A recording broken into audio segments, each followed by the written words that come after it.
with the hands underneath the shoulders, push back to Adho Mukha Virasana, forward hero pose. So lengthening out the lower back. Just a breath here, just to stretch out the lower back. And then coming forward again. So as you come forward to plank and then lower yourself down. Good. And again. So lifting the hands off and then lifting the upper body, that's it, up by not using the hands. So that we're actually using the back, building up the strength in our lower back. The legs are together and they're nice and active. Breath long, smooth and even. And coming all the way back down. And then press back to Adho Mukha Virasana again.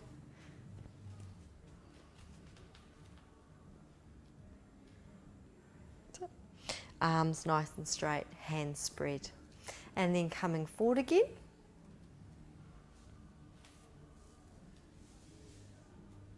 And this time, this last one, we're going to use the hands on the mat. So Al will keep his hands on the mat.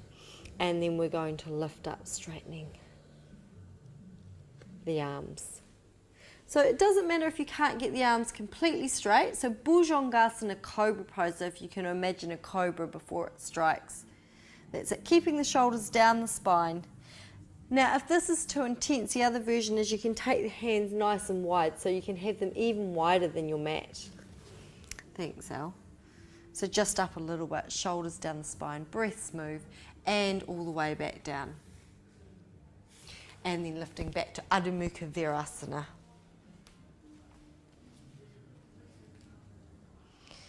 So as I was saying, these back bending poses, they strengthen the back, and they strengthen and tone the kidneys and the liver, and they also encourage brain and body connection, so they get that connection happening a little bit better. So they're great for children to practice.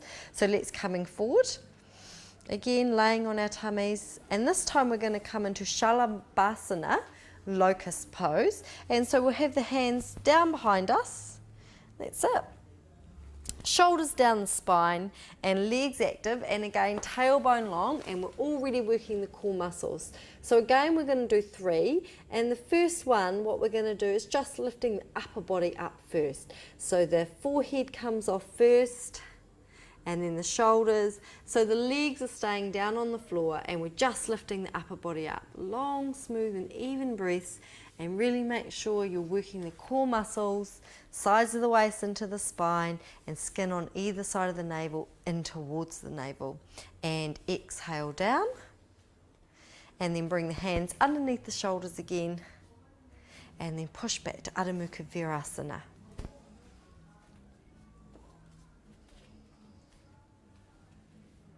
Good. So as we looked at earlier, Eleanor's got her knees a little bit wider. So that variation's a little bit easier with the toes together and the knees wide. And then coming forward again.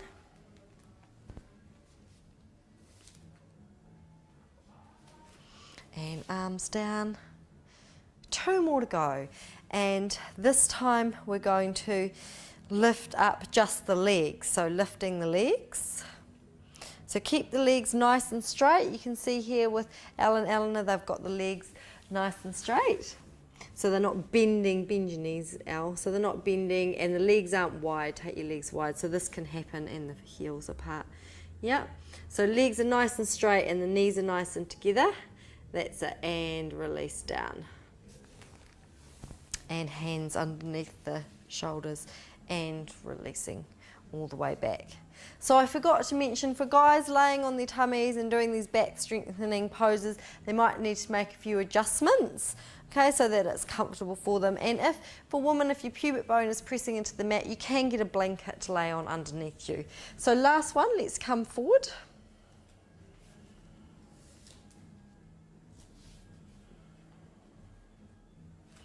So, and this time we're going to do both the upper body and the legs. So when we're ready, inhaling and lifting up. So inhaling and keep breathing, long, smooth and even breaths. So the arms, fingertips reaching back towards the heels. The toes reaching towards the wall or the space behind you. So last couple of breaths, and release all the way back down. hands underneath, and pressing all the way back to Adho Mukha Virasana. Good. Taking a couple of breaths here.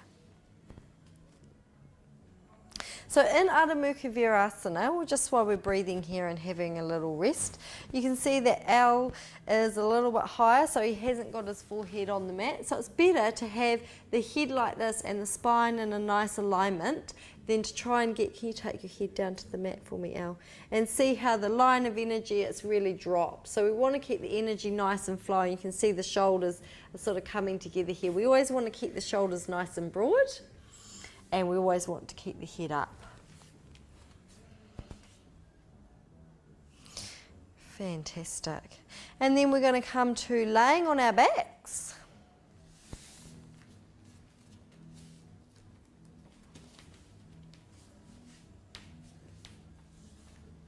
And let's bring the arms out to the side, palms facing up towards the sky.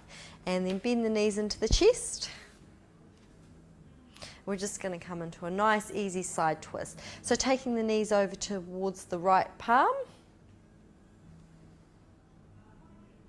Good. That's it. So trying to keep the knees together. And the other thing in this pose is that the top knee will often sort of slip back. So you want to keep the knees stacking one on top of the other like so. And keep the shoulders down the spine, the arms extended from fingertip to fingertip, and the breath soft.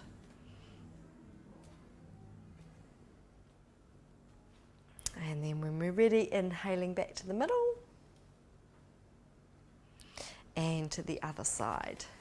So this is a really nice pose if you get a lot of back pain, so you can just do it laying on the floor anytime. So you don't have to do poses before or after. This is just a pose you can lie down and do whenever you've got a couple of spare minutes, and it just really helps stretch out that lower back. And stacking the knees one on top of the other. Good. So it can also help release sciatic pain as well, that shooting pain that you get down the back of the legs.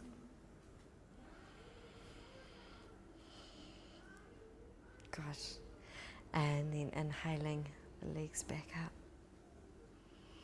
Good.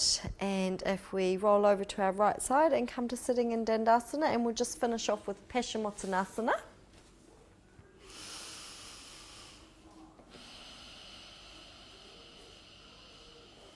So we're going to do sitting in Dandasana. So the hands are by the buttocks, the shoulders are down the spine, the crown of the head is moving up towards the sky, and we're grounding down evenly into the earth through the sit bones. So you might be sitting more on one sit bone than the other. So really just try to make sure that that's even.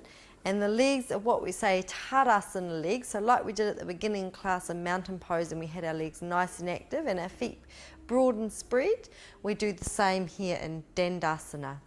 And when we're ready, inhaling the arms up above the head. And then coming forward. Good. And what you can do, if you've got some folded blankets, because we want to start winding down now before we do Shavasana, you can take a couple of blankets or a couple of pillows and do some head support. So I'm going to give Eleanor a couple of blankets, and if she just comes forward so that the head is resting here on the blankets. The arms are nice and soft. The shoulders are still moving down the spine, so it's really important in your forward bends, as I've expressed in every pose, to have the shoulders down the spine. Now the main reason for that is that the lungs come right up to the collarbones, right up to here. They're actually quite a big organ. They come right up to here. So we need to, when we lift the shoulders up like this, which we tend to do in daily life, and we take that into our yoga practice, we're shortening our breath. So we really need to keep the shoulders down. And then the lungs can breathe nice and freely, and then the mind can become soft. So Al here, he hasn't got support, and that's fine too. Or what you can do, the other variation that we can do is use a chair. So again, any chair will do that you've got around home.